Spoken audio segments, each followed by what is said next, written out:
This is my kitchen table and also my filing system. Over much of the past 3 decades, I've been an investor. The highest calling of mankind, I've often thought, was private equity. And then I started interviewing. While I watch your interviews, I know how to do some interviewing. I've learned in doing my interviews how leaders make it to the top.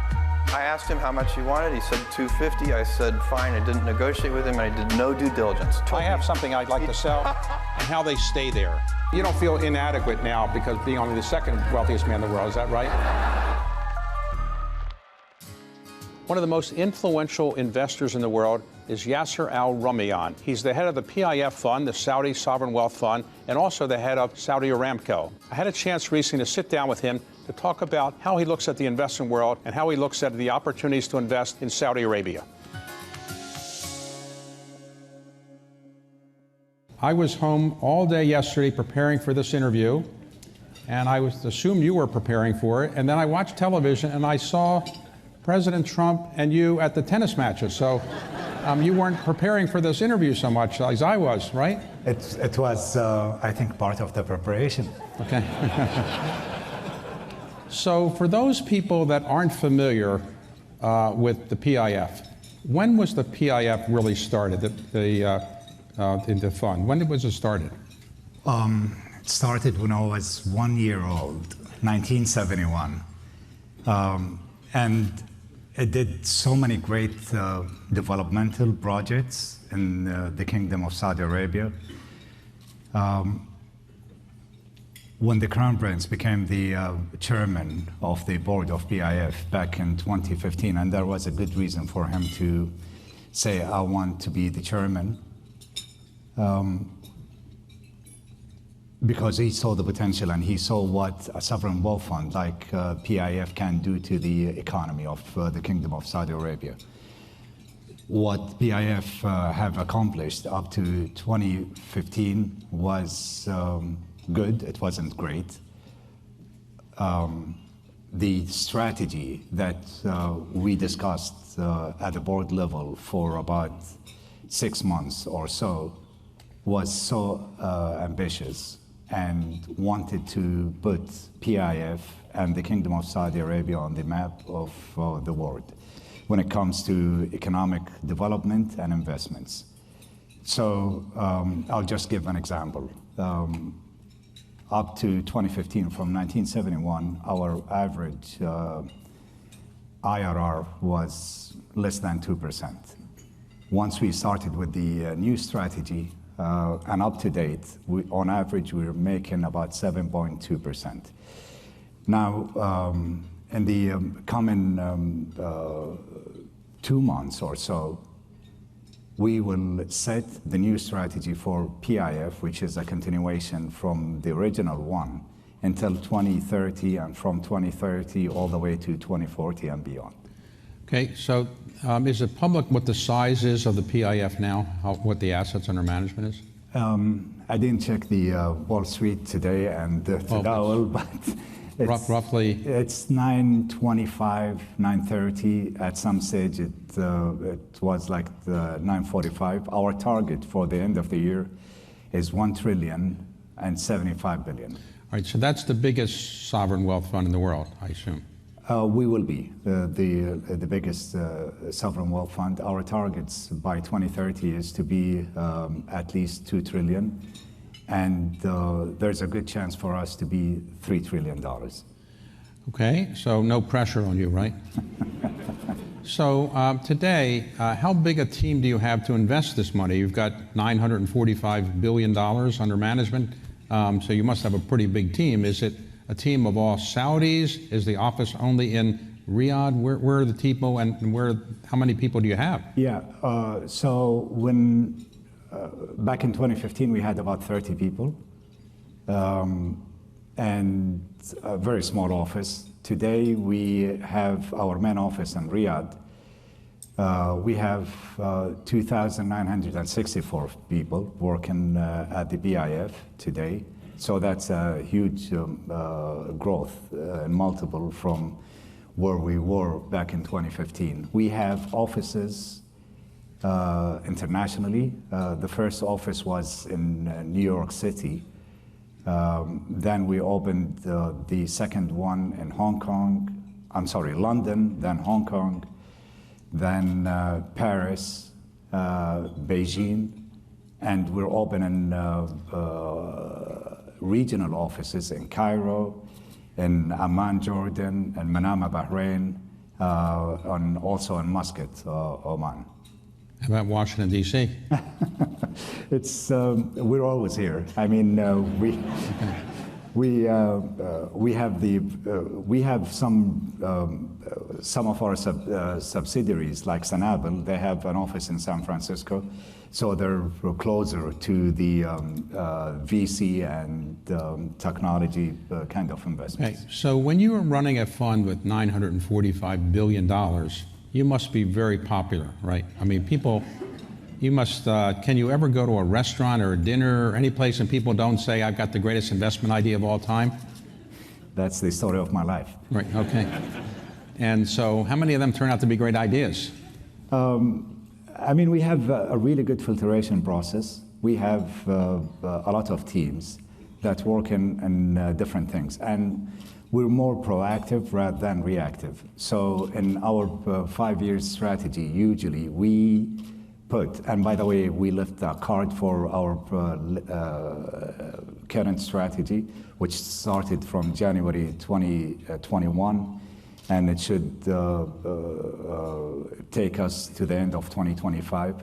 We put there 13 different sectors that we're interested in, both domestically and internationally.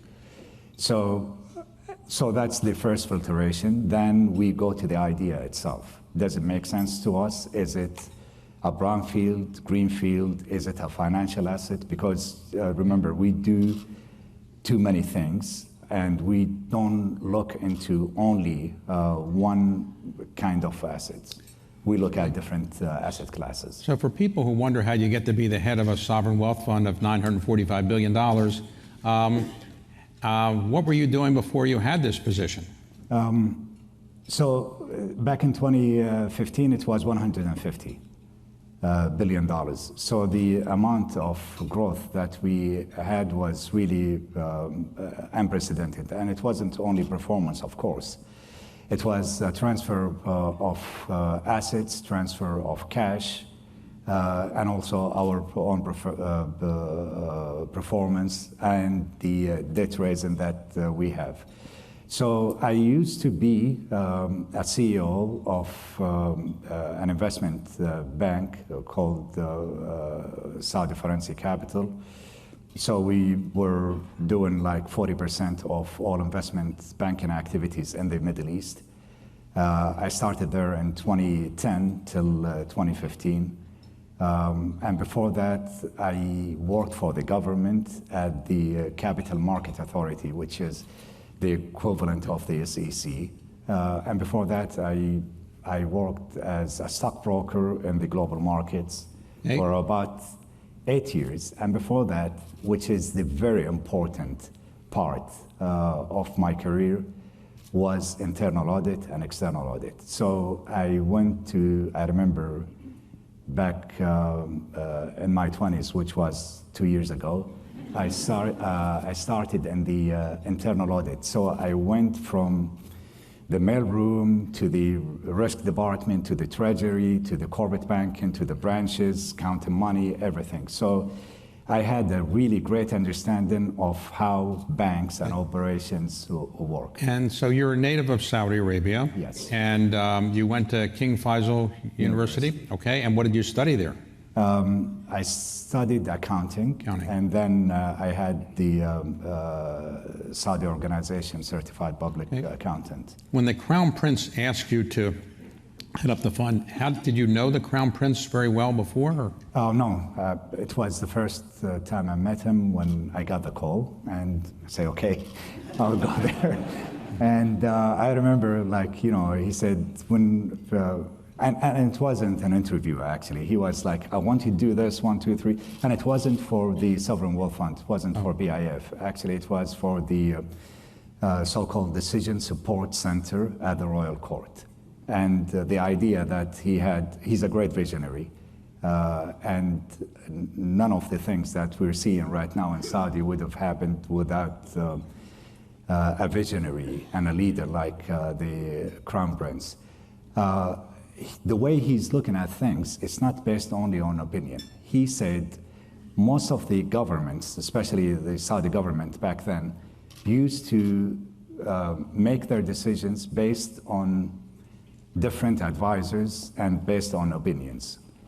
What he wanted to add on top of that is the evidence-based kind of decision-making process. So my first task was to build the center. The center now has about 350 professionals in social, security, politics, and economy. And it's an integral part of the decision-making process within the center of government in Saudi Arabia. Okay, so when you're looking at investment, the PIF is looking at investment, is the rate of return the most important thing, or is it whether it will help the kingdom in some other way, or is it just diversified out of the oil area? What are you most focused on in terms of looking at a good investment? It's like a number of things. It's a matrix. Returns is very important, but why are we doing certain investment in certain sector? Is there a GDP contribution? Is there job creation? Is there a help in our local content, which is very important?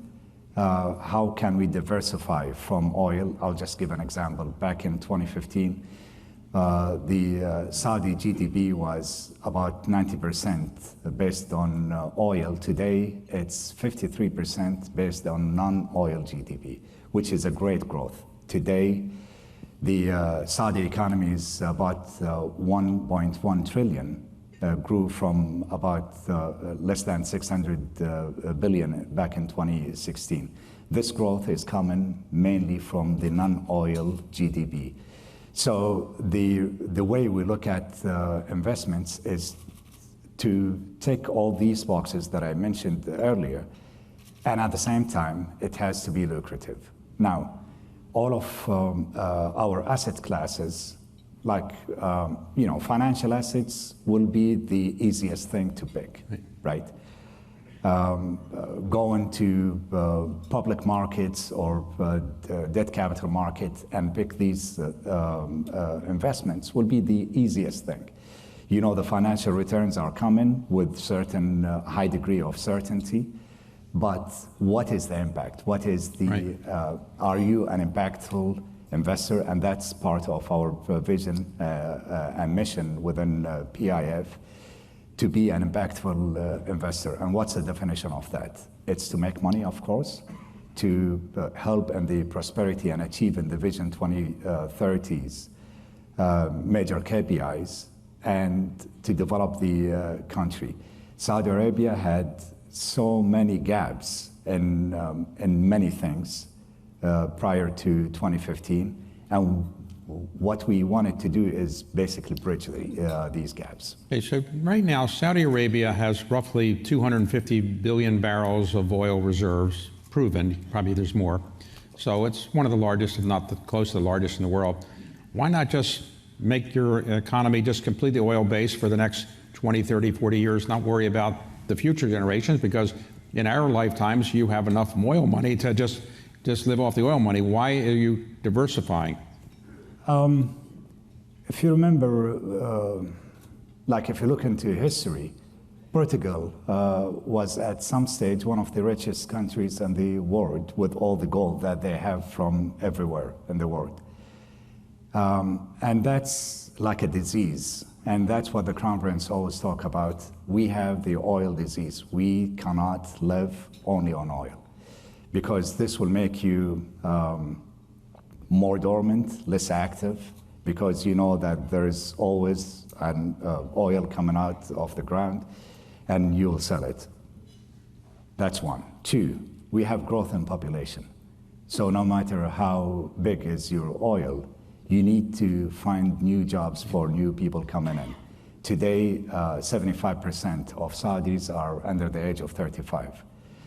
You need to educate them. You need to give them the quality of life that they deserve, and you need to find them jobs. So you cannot do this only with one source of income, which is oil. And now, of course, the gas is becoming a big thing for us in Aramco, but still not enough. We need to diversify our economy. We cannot just rely on one commodity and say this is enough for us. History repeats itself. We don't want to do the same mistakes that great nations have made. Do you have a certain goal that by a certain year you want to get a certain percentage of your economy to come from non-oil assets? Actually, we achieved the targets of 2030.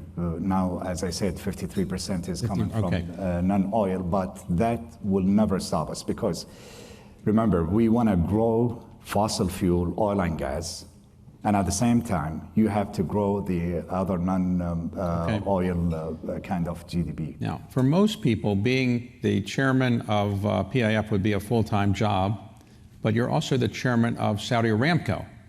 Doesn't that take a lot of time as well? It does, but I'm the governor of PIF. The chairman is the crown prince. Okay. So, but as a chairman of Aramco, it's one of delights for me because it's a great company. It's not people when they see Aramco, they see only oil and maybe gas, but it's more than oil and gas company. The Aramco is one of the largest investors in technologies, and that's part of the reason why Aramco has the lowest lifting cost in the world. And it's not because of the demography only, but it's because of the technology that we have. It's about 90 years old. It was a combination of knowledge from the US and Saudi. We have one of the largest numbers of PhDs and CFAs working in Aramco. So it's very well organized. My role as a chairman is to do the following. One is the strategy. Two is the monitoring of the implementation of the strategy, and three, to manage the board, to make sure that all board members have the opportunity to voice their views, and at the same time, to make sure that the executive management have all the time to explain why they're doing the things that they're doing or proposing. Okay, so for those who aren't familiar with oil production, lifting cost is the cost that it takes to get the oil out of the ground, a barrel of oil. And I think is it public information, what yours is roughly $5? $3.5. $3.5 a barrel. Yeah, and if we increase our production, because Aramco today, only from oil, we have 12 million barrels as the maximum sustainable capacity for our oil. We're producing below 10 million, so we can increase it by additional 20% within days. And in order for us to do so, we have to continuously do further exploration. So why our lifting cost is lower than the others? Because of the use of technology, especially AI. At some stage, Aramco had the fourth most powerful supercomputer in the world. Just to put things in perspective, it was more powerful than NASA supercomputer. So there's a good reason for us to invest and deploy more money and investments in technology, and now AI. We are one of the most influential adapters to AI and to improve the precision of drilling, getting the oil without disrupting the environment, and at the same time lowering our cost. So if your lifting cost is $3.50 a barrel, in the United States, to get oil out of the ground probably is 3 or 4 times as high, so that's one of the advantages you have. But you are not even looking for more oil now, I guess, because you already have 250 billion barrels of proven reserves, or you're not exploring for more oil now because you don't need to. Is that right? No, not really. We keep on. Or you're always looking for more? Yeah, we're always looking for more. And while we're doing it, we find a lot of gas. Okay. So today, although I said our maximum spare capacity is about 12 million, but if you add on top of it the gas, this will give us about 16 million barrel of equivalent oil with both the gas and oil. So yes, of course, we would like to explore more and get more. Again, to put it in perspective, our gas today or by 2030 will be larger than a company like Exxon, which is like one of the largest companies. That's only from gas. Okay. If you put all the IOCs, the independent oil and gas companies together today, Right. there are less in production, less in revenue, and less in net income, if you want to compare So it to in the oil and gas world, you're known as the chairman of the head of Saudi Aramco, and in the financial world, you're known as the head of PIF. But in the sports world, you're known as the person who helped finance LIV. What does LIV actually stand for? L is 50 and IV is 4, which is 54. And I don't know how many people understand the golf terminology, but if it's 18 holes and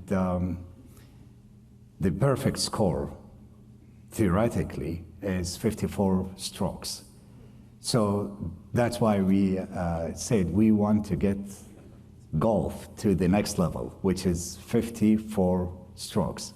And by the way, I've announced back when we started LIV Golf, and I said any one of LIV Golf players can achieve that. And by the way, the lowest score historically in golf, not only LIV Golf, is 58. And Bryson did it the other day with 58. Anyone who can get to 54 strokes as a score can earn a check of $54 million. You will pay somebody who gets a 54 Yeah. score, 54 score, $54 million. Yes. Is there a big risk that's going to happen, or think, or? I hope, it's going to be one of my happiest days if we achieve that, because I'll go back to my insurance company and ask them to pay for it. So now there's been discussion for a while about LIV merging with PGA, and you're one of the linchpins of figuring out, is that you're going to announce today what's going to happen, or? Golf, if you think about it, we have about 110 million golfers around the world. The fan base of the sport of golf is mainly golfers. We have like zero spectators or coming into events or watching a broadcast for golf. And that's one of the very few sports in the world that has this kind of status. What I want is to bring golf to the non-golfers, just like football, just like tennis, or Formula One. How many people do you know that have driven a Formula One kart? But at the same time, you have millions of people who are watching Formula One. I want to have the same thing for golf. So I'm looking forward for the day to work with the PGA Tour, the DP World Tour. We reached out to them from day one. Unfortunately, things didn't go very well. But I think hopefully in the future, we will be able to bring the game of golf together. And this will, what I'm trying to do is not to claw back from the PGA or the DP World Tour. What I'm trying to do is to increase the size of the pie. All right, so you're a golfer yourself, right? Yes. And you played with Tiger Woods. You ever play with Tiger Woods? I played almost with all the golfers, the professional golfers from both the PGA Tour, DP World Tour, and also LIV. And yes, to answer your question, I played with Tiger and his son. Is he overrated, Tiger, or is he really pretty good? He's okay. Okay. But when you're the head of LIV and you've got a putt of, let's say, 25 feet, do they say, I'll give it to you, or they don't? I wish. No, they don't do that. So you've played with President Trump. Who's a better golfer, you or President Trump? That's a state secret, I think. Okay, all right. Okay, so you're also involved in what's called football overseas here, soccer. You're the chairman of Newcastle. Yeah. Now, are you bringing, now in 2034, the World Cup will be in Saudi Arabia. Correct. And why is it important for you to have the World Cup there? It's the World Cup, and it's the most prestigious football event in the world. And there are billions of people who are watching not millions, billions of people who are watching the World Cup. It's very important to us in Saudi because it complements the strategy that we have when it comes to increase the number of tourists, visitors, and also to improve the quality of life for Saudis. So we started with Newcastle United Football Club. It made perfect sense to us. The price was below the other EPL teams, the English Premier League teams, and at the same time the potential was so high. So we put about 350 million pounds, and we improved everything. The performance when we took it, they were at the relegation box, and for those of you who don't understand what's the relegation box, it's to be relegated to the lower league. There were 19 out of 20, and on that first season, we went all the way up to the 7th position, and we ended up with the season at the 11th. The next 3 seasons, we got the first cup in 7 years for the club. That was last year. We finished in the top 5 and top 4 for the last 2 years. We played the Champions League, which is another great event. And how did we do it? We just brought in our framework and our system to the decision-making process. And we took this experience, brought it back to Saudi. So we started the Saudi Professional Football League. And with that, as most of us know, Cristiano Ronaldo playing there, Neymar used to play there, Karim Benzema, which is like the superstars of the world of football. And we said, okay, now we have great players, how we can make the clubs great clubs.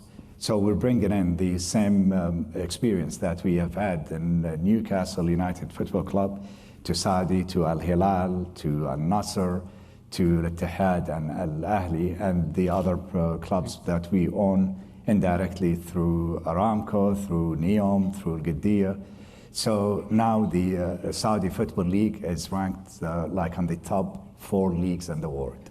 Okay, so 25 years ago, there weren't that many tourists going to Saudi Arabia other than people for the Hajj. Yes. But today, is it tourism welcome and you get a lot of tourists now coming to Saudi Arabia? Yes. And now, I mean, the first quarter only, we had about 25 million.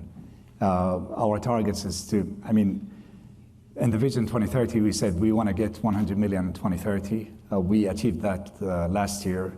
This year, we want to get like somewhere above the 100 million tourist threshold. And we are preparing ourselves to have the right offerings, the right connectivities. We start the King Salman International Airport, which is gonna help us in the Expo 2030, in the World Cup the FIFA World Cup 2034. We want to bring in the number of visitors to Saudi to numbers in the 70 million threshold, and by 2040 it should be about 120 million passengers can So go through it. somebody's from India, they would say, come to India, you can see the Taj Mahal. Somebody is in China, they say, come and see the Great Wall of China. If I say I want to go to Saudi Arabia, what are the tourist attractions I'm going to see that's going to make me want to go there? So many. And Saudi Arabia, as you know, is a big country, different climate, different topographies, different offerings that are coming from the history that we have, like Alola, I will give an example, is 5,000-year civilization, untapped. We went there, put the infrastructure, put some hotels, airport, connecting the world to Alola. Okay. It's one of the best sites to visit. You have Dariyah, which is the historical birthplace of the Kingdom of Saudi Arabia. We have great developments over there. And of course, you have the Red Sea, has one of the best offerings over there. We have Shibara. It's like nothing that you have seen in your lifetime. The same thing is applicable to the southern part of the country, where it's really nice, green, even in summers, like in August, temperatures there between 18 to 25 Celsius, which is something that no one would believe about some kind of offering in Saudi. It was often thought that if you were a tourist in Saudi Arabia and you're a female, it would be more complicated. You had to wear certain things and so forth, cover up. Is that still the case? No, not at all. I mean, tourists are welcome from all over the world, and they're all very well respected. So a number of years ago, the Crown Prince announced a 2030 project. What is that? It's a vision. And I said this many times, like Confucius said, there are no favorable winds if you don't know your destination. This is our destination, Vision 2030. So the vision, I mean, it wasn't like the Crown Prince sat there for a night or so and came and said, this is my vision. No, it was a long process. And in order for us to achieve this vision, we went through so many workshops from different parts of the center of government and the private sector. We sat there for well over 1 year to say, okay, here is where we are today, and here is where we want to be. And there is a big valley of death. How can we go over it to go to our vision? So that's the vision, how to make, to get prosperity, thriving economy, society. And in order for us to do that, we have to reform our economy. We have to reform our regulations, laws, to achieve this kind of vision. Now, the part that's the best known of Vision 2030 in this, say, in the United States is probably the vision of where you're building a modern city with, I guess, no carbon use or very little carbon use, a kind of modern city. Is that, when will that actually open? That's NEOM, if you're referring to NEOM. Right. NEOM is, a lot of people think NEOM is only the line, but that's one of the projects of NEOM, which is there's a reason why we call it not even a mega project, we called it a giga project. The infrastructure in there by itself will consume a lot of billions of dollars. And it's a new thing. It's a new way of building superstructures. So it will open. When will it actually be available? It's gonna take time. Now what we're doing, we started using technology in a better way through the digital twin to see what's the best way to build it, to make it livable. The communication, the technology, the transport, everything. So the infrastructure started a few years ago. We're continuing on doing that. The other offering that we have in NEOM is Oxagon, which is the industrial park.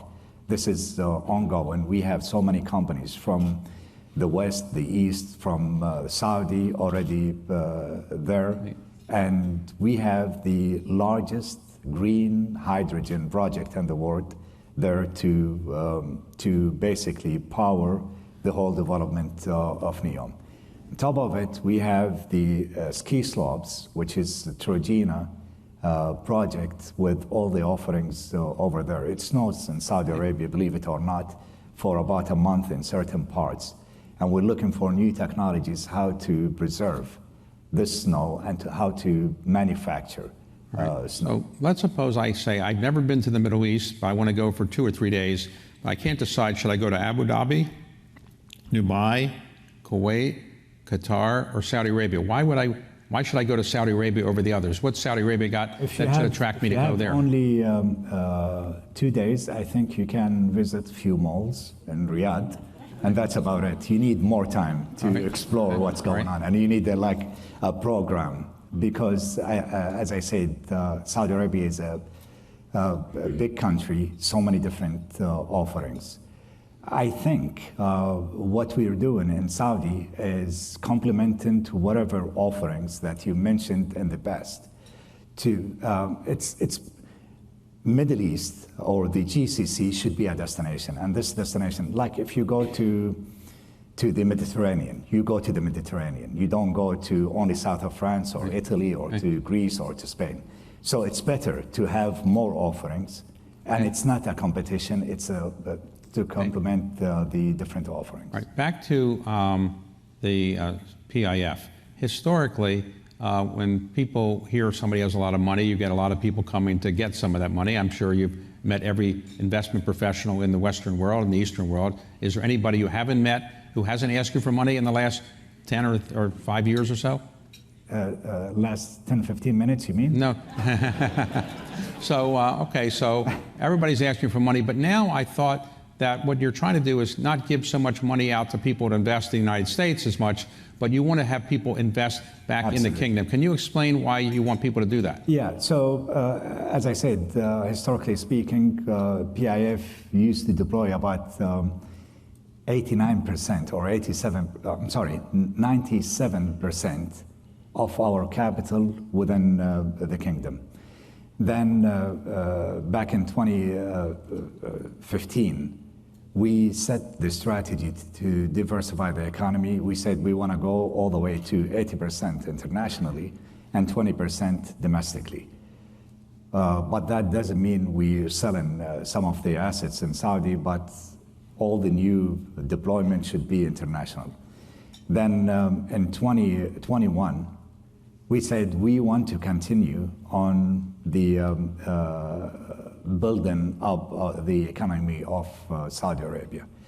So now we're about 80% domestic and 20% international. But the percentages could be deceiving because there was an increase in our AUM from 150 to 930, 40 billion. So as an absolute number, we continue on going international. Now, the trigger for us to, especially with the asset managers, if we want some of them to, or we want to deploy capital with some of them, we would like them to get some of the deployment back to the country. Because as I said before, we need to increase and grow our local content. And one of the best ways to do so is to get direct foreign investments to the country. And especially if it's like co-investments with PIF, that would add more certainty for their future cash flows. So people will say, okay, I'll invest in Saudi Arabia, but what can I invest in? Because the oil and gas world is largely controlled by Saudi Aramco and probably not as open to Western investors. So what are the great opportunities for somebody who is from the West and wants to invest in the kingdom? What areas are there that might be available? Almost everything. I mean, we mentioned 13 different sectors, and you have it on the cards in front of you.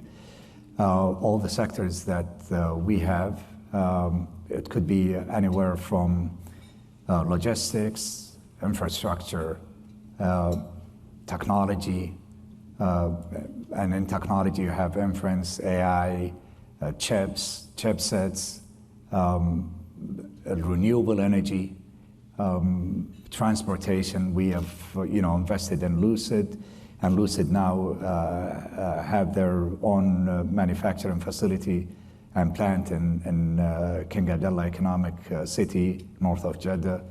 We brought in Pirelli, Hyundai, so many other companies to come and invest in Saudi.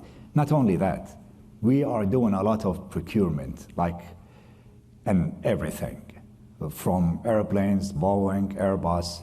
And one of the things that we asked them to do for us, if we do the procurement, is to get some of their manufacturing or MRO centers to the kingdom. And in this way, we're both winning. They're winning by selling to us their own products and services, and at the same time, we are winning by creating more GDP contribution and more jobs for Saudis and non-Saudis who are residing. The ambassador to the United States from Saudi Arabia is here. Princess Rima is right here, and her father also served as ambassador many years ago. But you're an unofficial ambassador in many ways because you spend time here. What is the biggest misconception that you find Americans have about Saudi Arabia? That's a very interesting question. It depends on who you're talking to. If you ask me the same question back in 2015, I say almost everything. But today, it's gradually changing, and I'm not going to blame some of the Americans for their misperception. I will blame ourselves. We didn't give our own narrative.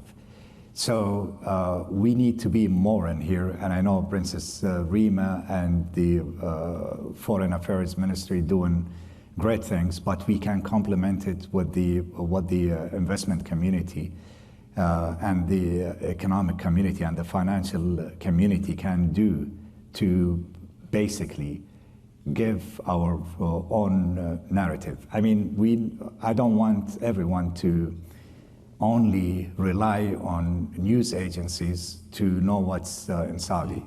I would like to invite everyone in here who are interested to come and visit Saudi. And in fact, we can do that in October 27th, our next FII, the Future Investment Initiative. You've been there. You graced us with your presence so many times. And the same thing to everyone in here.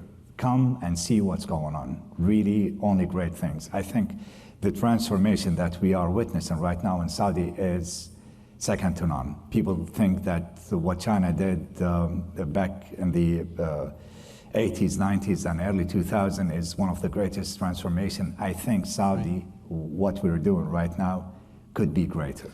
Now, you announced, and the Crown Prince announced, a commitment to put, I think, $600 billion in the United States over a longer period of time. This was when President Trump visited. That's a lot of money to invest in the United States. I don't know how many years it is, but what type of things are you looking for in the United States? And do you have a lack of people that want to get that money from you? Or? What we're looking for in the United States is everything, right? Okay.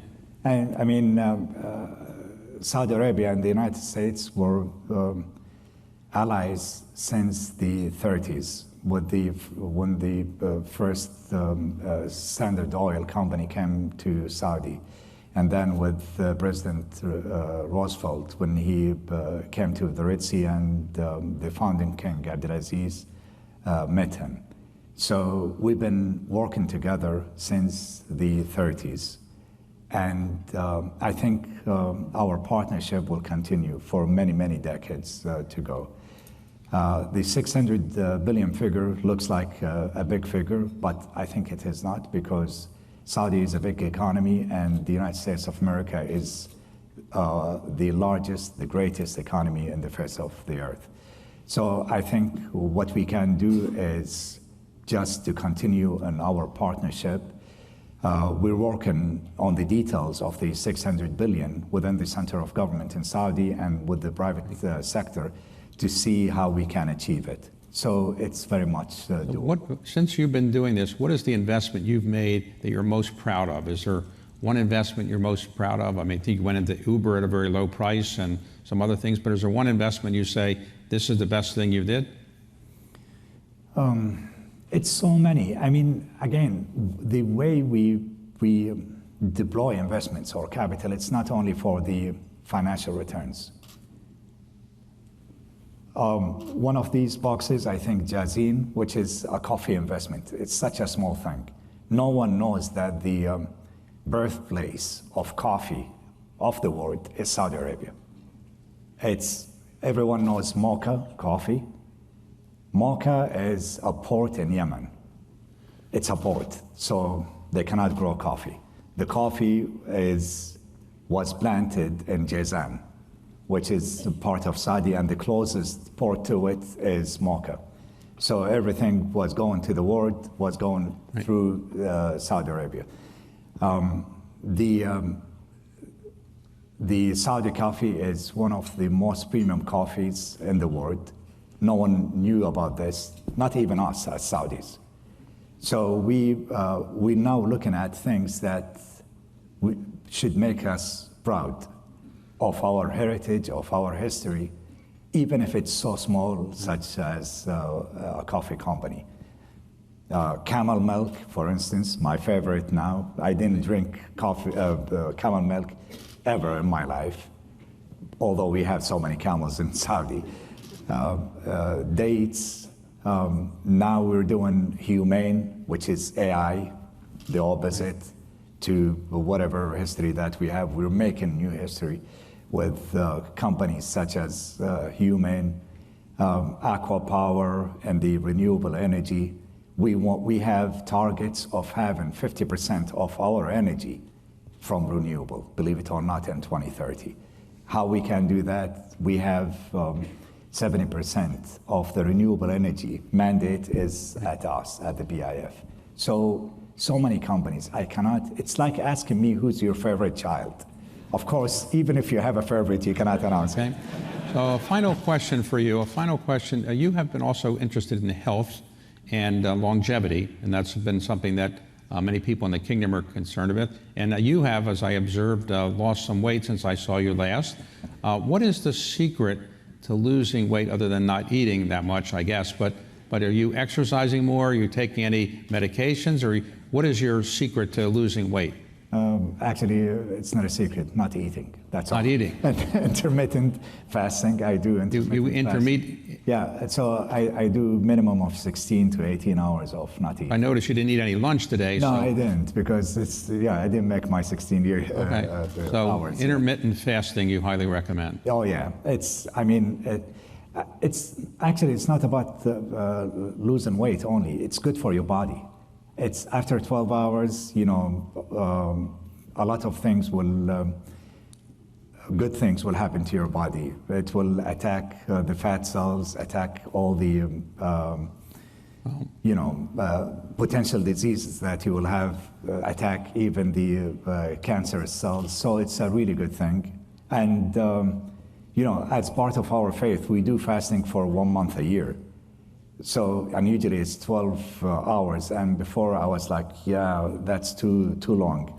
These days, it's like, another walk in the park for me, so it's fine. All right, well, I'm going to try intermittent fasting for a day and see if it works.